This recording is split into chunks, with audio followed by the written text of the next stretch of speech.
Welcome to the Ausgel podcast, where we bring the gel ball community together. Each week we have a special guest where we talk about what's new in the world of gel ball, be it milsim, speedball, and everything in between. Now, welcome to our host. Hi, I'm Dan from Ausgel. G'day, Campbell Newman. Today I'm joined by the former Queensland Premier, the former Lord Mayor for Brisbane, and also the current Liberal Democrats' Lead Senate Candidate.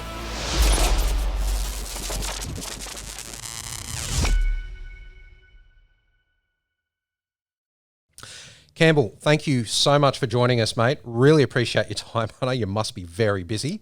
But look, I know that you were a former state premier. You were the former Lord Mayor for Brisbane, and you're currently the Liberal Democrats' lead Senate candidate for Queensland, which is incredible.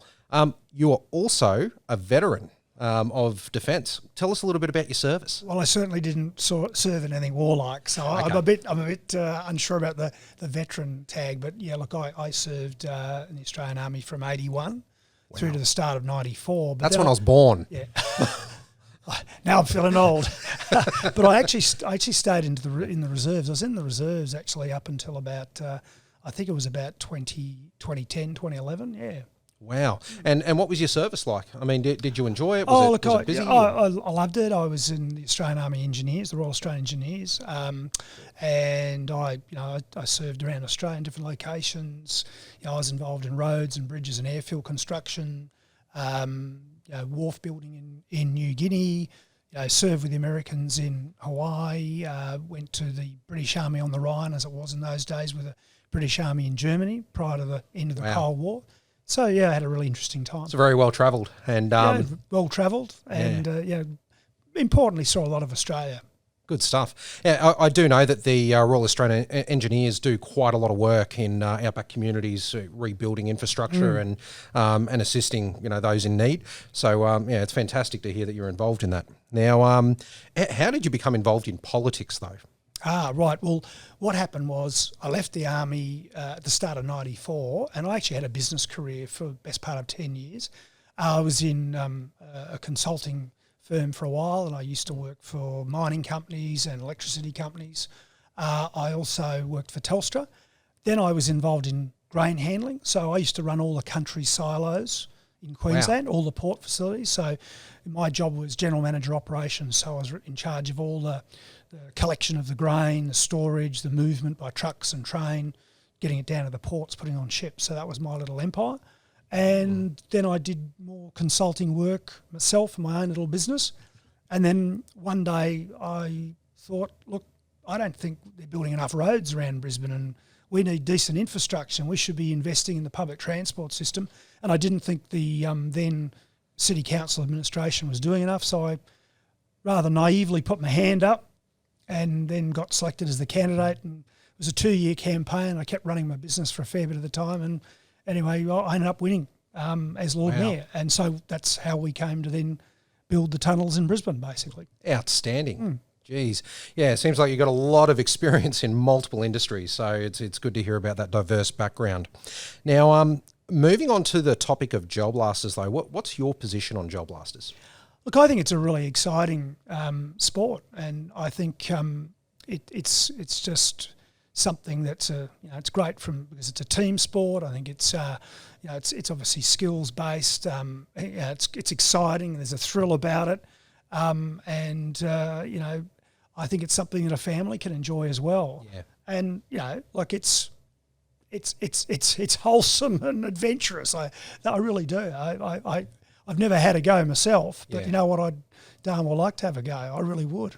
We'll have to tee that up at some stage, I think. Seriously, so. I'd have a go. I'd probably get All right, take note of that for you field owners out there. I think I'd get shot away, blasted away. No, I think it should be pretty good. And, one of the things I really like about the Liberal Democrats is I've seen a lot of the Liberal Democrats coming along and attending gel ball events. There's quite a big population of them, I think, down the Logan area. And I remember bumping into them at random events, not realising that they were involved in politics, but they were just there to enjoy the sport. So I know that there is a certain level of credibility when I do hear from the Liberal Democrats that they support the sport. So that's fantastic to hear. So What are the political challenges you foresee for our industry as we move forward?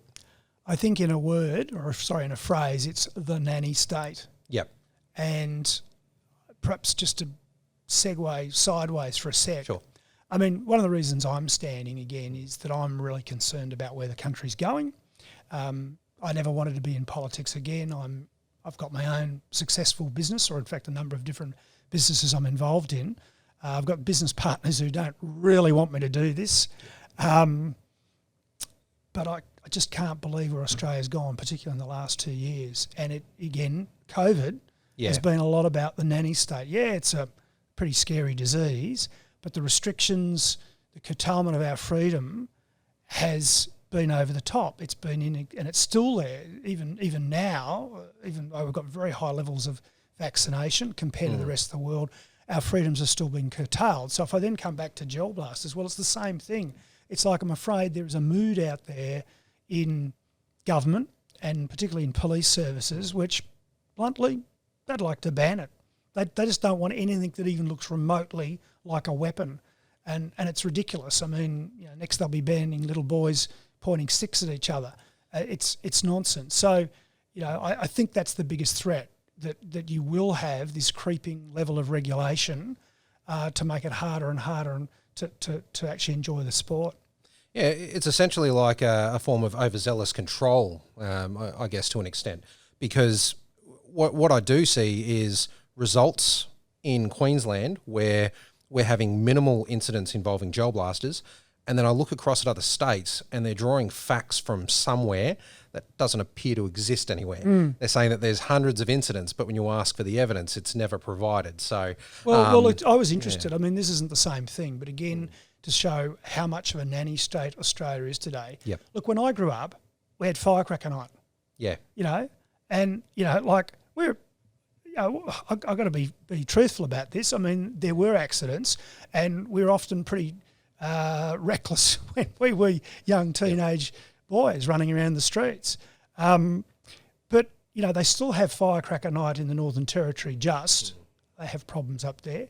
It's been banned everywhere else in Australia, to my knowledge. But I was talking to my daughter who lives in London, and they still have it over there. They have Guy Fawkes night. So, I mean, Australia has really turned into a nanny state. So, when I grew up, we had BB guns and slug guns. Yep. And, we had a terrible massacre in 1996, a quarter of a century ago, and quite rightfully action had to be taken against, serious firearms, automatic firearms or semi-automatic firearms. Absolutely action had to be taken. And we could never go back to what it was like prior to that. But the trouble is, once you give regulators an inch, they'll take not just a mile, they'll take 10 miles. And so it is in the area of, say, gel blasters, because, they just see anything, I'm afraid, in some of these police services, anything that remotely looks like a weapon, feels like a weapon, they want to jump on it, they want to control it. And they've used that terrible tragedy to go a lot farther than they should have ever been allowed to go. Yeah. A bit of a cultural issue by the sounds of things internally there. Well, it is, but it's some of the stuff's ridiculous. I mean, they're against replicas. Well, let's think about that. I mean, I could go to JCar today, not far away. Yep. And I could go and buy a 3D printer, and I can go and print myself up a replica firearm. Exactly. Okay, so the bottom line is these things will be out if bad people want to create them. I could go to a woodworking shop. And by the way, I would have absolutely no skills to do this. I could do it on a 3D printer because I'm a techno sort of propeller head.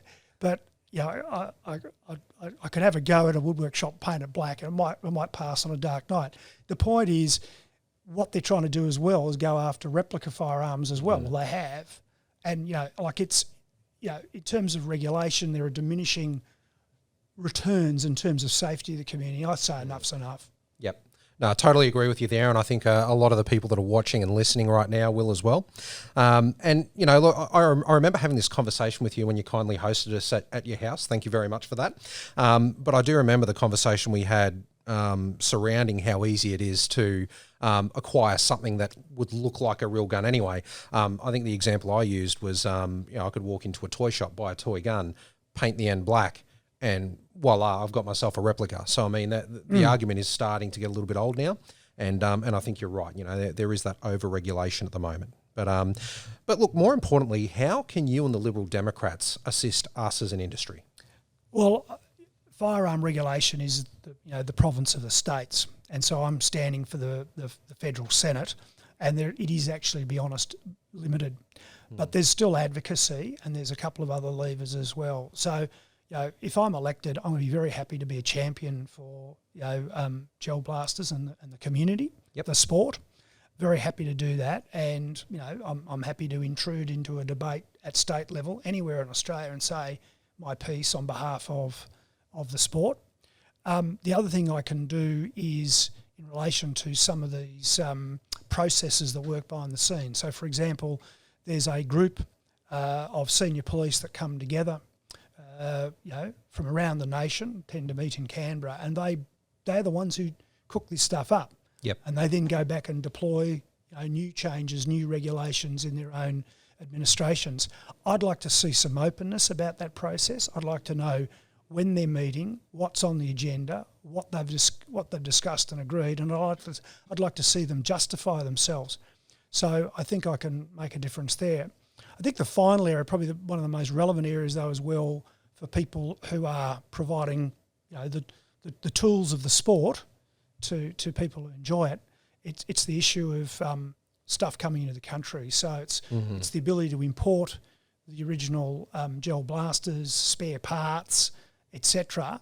And I know from the conversations with you guys that you on occasions have really been mucked around by Australian Border Force, and they've got to be held to account. And I've heard stories, not just from you guys, of people being approved to bring something in, some component in, but then that that being reversed with no explanation, and the business suffering significant loss. That's not on. Public servants have to be accountable. So that was a bit of a long answer to that part of it, but as a senator, you can actually question public servants. You can grill them publicly, in those hearings, and that's something I'm very happy to do if the industry's got problems. That sounds very promising. Yeah, that's fantastic. It's exciting for those of us in the industry to have someone of your calibre, offering support in this way. So, hopefully we can provide that level of support in return to you. But look, as someone who's had such a broad experience in politics, what have been your most challenging moments leading up to today?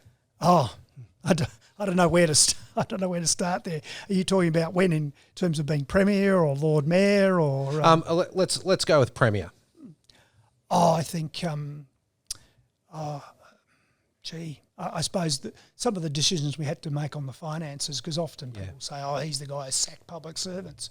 We didn't do any of this stuff because it was fun. It was because it was the right thing to do, because ultimately the more that the government has wasted in efficiency, the more ultimately you as a taxpayer pay. You might not see it, but for example, if you're just a Joe citizen in the community, the taxes that business pay to fund ultimately the state government are higher in Australia than they need to be. That's an impost on business. It's an impost on your cost of living. You pay through just a little bit more on every item that you might buy in the supermarket or the clothing store, or when you're going to buy a lounge suite, or it could be just the price of a litre of fuel. All these things are built into your cost of living, particularly things like electricity prices. So if you've got inefficient and wasteful government, you and your family pay. And so the big challenging decisions we had to make were about putting a brake on reckless and wasteful expenditure, and actually trying to right-size the public service. A lot of nonsense is spoken about when I was in government. I make the point that the fire brigade still turned up if there was a fire. The police probably perform better than they're performing now. And the hospitals are doing a lot better. There was no ambulance ramping, and we had the best surgery waiting times in the nation. You hear a lot about cuts, but actually what we were about was better management. We got better outcomes. And anybody who left actually was paid a very generous redundancy package.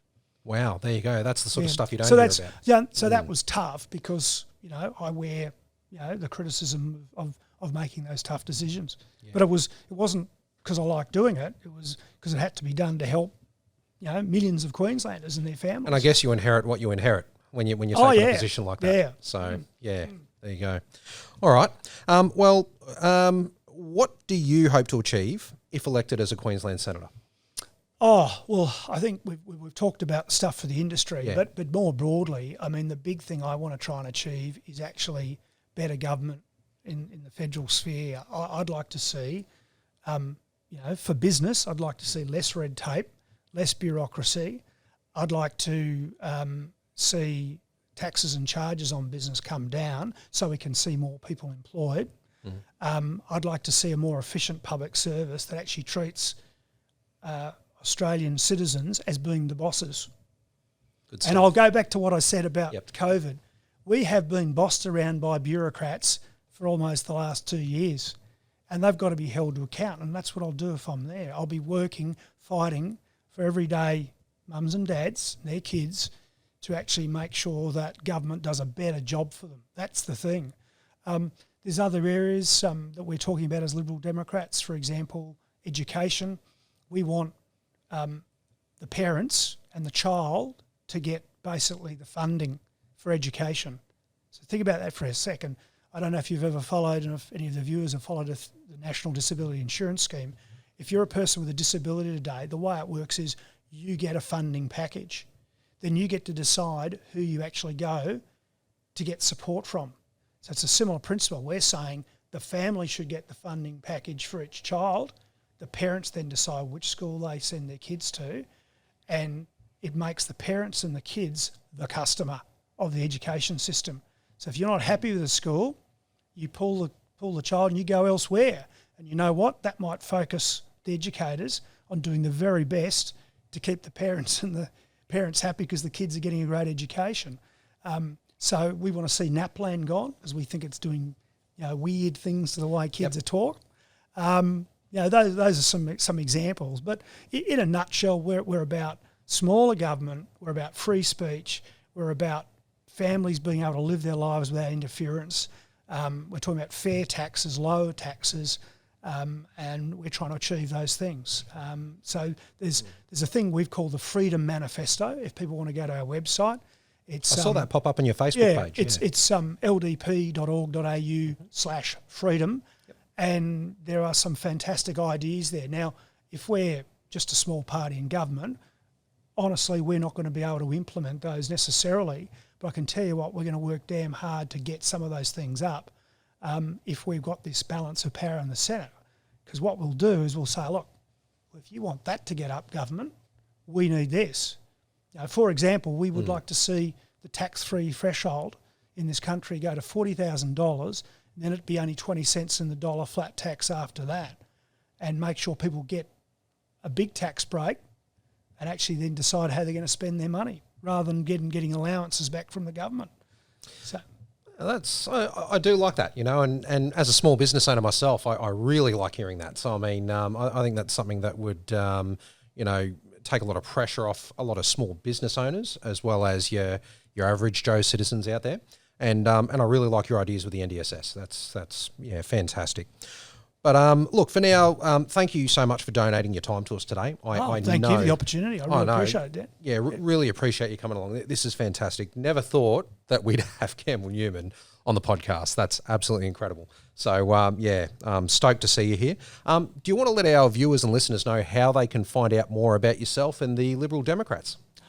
Well, basically, there's a couple of ways they can follow me on social media. Of course, I'm on Facebook, so it's just Campbell Newman AUS.